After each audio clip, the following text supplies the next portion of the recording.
देखिए अभी हमने इधर, आप थोड़ा सा, मैं मेरे इनको बोलूँगा सहयोगी को कि ये जो रीट लेवल 1 वाले जो तृतीय श्रेणी अध्यापक भर्ती वाली जो पूरा मामला था, वो हमने आपको बताया कि किस तरह से 21,000 में से 15,000 की उनकी जो नियुक्ति लगी और 6,000 अभी भी यहाँ दर दर की ठोकर और तारीखों के चक्कर में परेशान हो रहे हैं। तो वहीं आज शहीद स्मारक पर हम इधर दिखाएंगे, थोड़ा सा ये पोस्टर दिखाना मेरे सहयोगी, थोड़ा सा आओ इधर।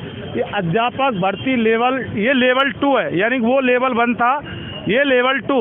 अब लेवल 2 की जो समस्या है वो क्या है कि 27,000 जो इनके पद थे, जिनमें से 22,000 को नियुक्ति मिल गई और 5,000 यहाँ पर भी अटक गए हैं। और सवाल ये है कि अब भी लोकसभा चुनाव की आचार संहिता आएगी, और जब आचार संहिता उनकी आएगी तो फिर इनका जो नियुक्ति का काम है वो नहीं हो पाएगा, और उसके बाद फिर मामला कब तक खिसता चला जाएगा। हम यहाँ कुछ ये बैठे हैं, इनसे बात करेंगे, शिक्षक से, जिनकी नौकरी तो लग गई लेकिन नियुक्ति नहीं मिली। जी सर, हम अध्यापक भर्ती 2022 के स्टूडेंट हैं। मेरा नाम सर विपिन है।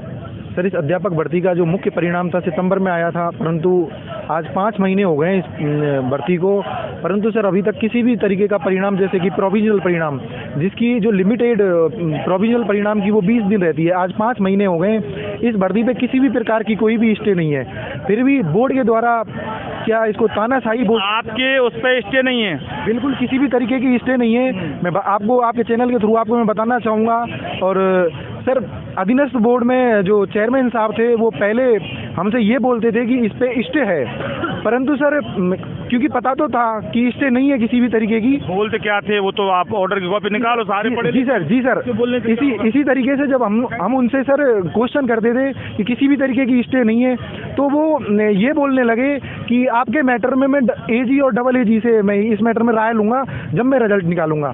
परंतु सर अभी इसको गवर्नमेंट की नाकामी बोलें या फिर क्या बोलें, अभी तक एजी नियुक्त नहीं किया गया है और अध्यक्ष साहब के द्वारा किसी भी तरीके का इस पे कोई रेस्पॉन्स नहीं है। वो अड़े हुए हैं इस बात के ऊपर कि मैं एजी से विचार विमर्श करके ही मैं ये आपका रिजल्ट निकालूंगा। परंतु सर मैं बताना चाहता हूँ कि सर इसमें राय लेने की ऐसी कोई आवश्यकता है नहीं। अध्यक्ष साहब, एक सेकंड, जब मामला कोर्ट का होता है तब विधिक राय वकीलों से, सरकारी वकीलों से ली जाती है, लेकिन जब मामला कोर्ट का होता ही नहीं है और कोई स्टे नहीं है, तो यहाँ एजी और जो किसी डीजी की रिक्वायरमेंट की और उसकी राय की ज़रूरत नहीं होती। तो क्या ऐसे में अब आपको लगता है कि जानबूझकर आपको ये फंसाया जा रहा है? हाँ, या फिर हमें जानबूझ के फंसाया जा रहा है, क्योंकि हमारे पोस्टें भी अभी खाली छोड़ रखी, इन्होंने 5500 समथिंग पोस्टें खाली छोड़ रखी है, वो भी नहीं भर रहे हैं, ना प्रोविजनल का रिजल्ट क्लियर कर रहे हैं। अभी तक 1 महीने तक, आज तक ऐसा कभी नहीं हुआ कि एजी डबल एजी बना नहीं है, नियुक्त नहीं किया गया। इस बार ऐसा हो रहा है कि अभी तक कोई एजी नहीं बना है। एजी की जरूरत तो जब पड़ती है ना, जब भी नहीं है भर्ती पर। लेवल 1 वालों पे, हमारे लेवल 2 का तो कोई इसमें है ही नहीं, पर इनकी वजह से हमारा भी रोक रखा है। तो हमें तो केवल रिक्त पद वो भी भरो, और प्रोविजनल जो भी है, कट ऑफ से भी ज्यादा वाले भी बैठे हैं, उनका भी रिजल्ट नहीं निकाल रहे ये लोग। कट ऑफ से ज्यादा नंबर है, उनको भी बिना फालतू इन्होंने रोक रखा है। देखिए, कट ऑफ हो या बिना कट ऑफ हो, सवाल ये है कि जब भी नौकरी लग गई तो नियुक्ति बिल्कुल सरकार को देनी चाहिए थी। सरकार की क्या मंशा है कि यानी कि कोई ठोस वजह या कोई जानबूझकर ये जो 5,000 जो ये टीचर, यानी ये देश का भविष्य तय करते हैं स्कूलों में, और बच्चे जो पढ़ाते हैं और बच्चे जब पढ़ते हैं तो फिर कहते हैं कि देश का विकास होगा, और जो मोदी जी का जो देश है वो विश्व गुरु जो कहा जाता है, तो ये हकीकत विश्व गुरु देश की ये हकीकत है, ये दास्तान है। मोदी जी भी सुन सकते हैं, और अगर देख रहे हैं तो भजन लाल शर्मा आप भी देखें कि पर्ची से मुख्यमंत्री बनने से कुछ नहीं होता। सवाल ये है कि इनकी जो नौकरी लग गई, इनकी नियुक्ति कहाँ है? नियुक्ति की पर्ची कब खुलेगी और कहाँ से खुलेगी? या तो अगर आपके हक और आपके हाथ की बात नहीं है तो एक बार दिल्ली में पूछ लो, राजनाथ सिंह से पूछ लो कि इनकी पर्ची खोलनी है कि नहीं खोलनी। सवाल एक राजस्थान का है साहब, ये हमारा राजस्थान है, तो राजस्थान कैसे खुशहाल होगा? क्लियर करो। जी नमस्कार, मैं विकास पंडित अध्यापक भर्ती लेवल 2 से हूँ। हम लोग कट ऑफ से ज़्यादा नंबर है हमारे, जो यहाँ पे जितने अभ्यर्थी बैठे हैं उनके सबके नंबर, किसी के 10 नंबर, किसी के 20 नंबर, किसी के 30 नंबर तक ज़्यादा है। उनको अभी तक ज्वाइनिंग नहीं मिली है। आचार संहिता से 3 दिन पूरे हुई, 498 बच्चों का रिजल्ट पूर्व सरकार के दबाव में आनंद फान में निकाल दिया। तब ये बोर्ड और सरकार कहाँ थी जो अब हमारा रिजल्ट रोक के बैठी है? हम लोग पिछले 5 महीने से दर भटक रहे हैं, बट रिजल्ट का कोई भी पता नहीं है। बोल रहे जल्दी ही देंगे, जल्दी, ये जल्दी पता नहीं कब कौन सी होती है। कभी एजी का, कभी डबल एजी का, जब कोई आचार कभी हमारा को सटे है ही नहीं, तो फिर क्यों आप किसी को भटका रहे हो बिना बात के? दूसरी बात ये, हम लोगों ने 4 दिन पूर्व 2 दिन का धरना दिया था RSSB बोर्ड में। तब आलोक राज जी ने कहा था कि हम आपका रिजल्ट जल्दी ही निकाल देंगे। तब हमने उनके आश्वासन पर अपना धरना स्थगित कर दिया।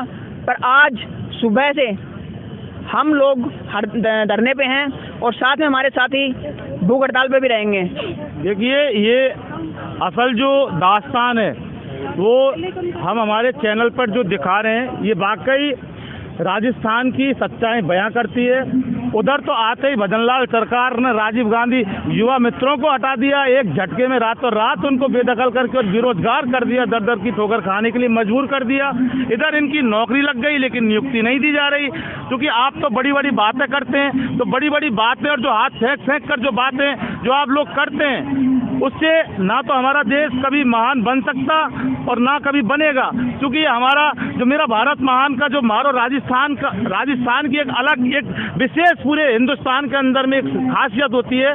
लेकिन अगर इस तरह से ये भविष्य, ये देश का भविष्य अगर इस तरह से शहीद स्मारक पर या अपने हक इंसाफ के लिए जिनकी नौकरी लग गई नियुक्ति के लिए अगर बैठेगा, तो फिर कल्पना करना ही बेकार होगा कि हमारा भारत महान होगा। कि हमारे बीएड वालों का पहले भी 4500 पोस्ट इन लोगों ने कम कर दी थी और अभी भी 5500 इन्होंने और खा रखी है। तो हमारे लिए 5500 पोस्टें बहुत बड़ी भर्ती की होती है, जो हमारे लिए बहुत मायने रखती है। और हम पॉइंटों से भी रहे हैं ना, तो कम से कम बोर्ड की वजह से रहे। इन्होंने क्वेश्चन बाद में वापस डिलीट किए हैं, तो उसकी वजह से आज हम पीछे बैठे हैं कुछ पॉइंटों से। और अगर ये पोस्टें भरते हैं तो आज हमारा सिलेक्शन होता है।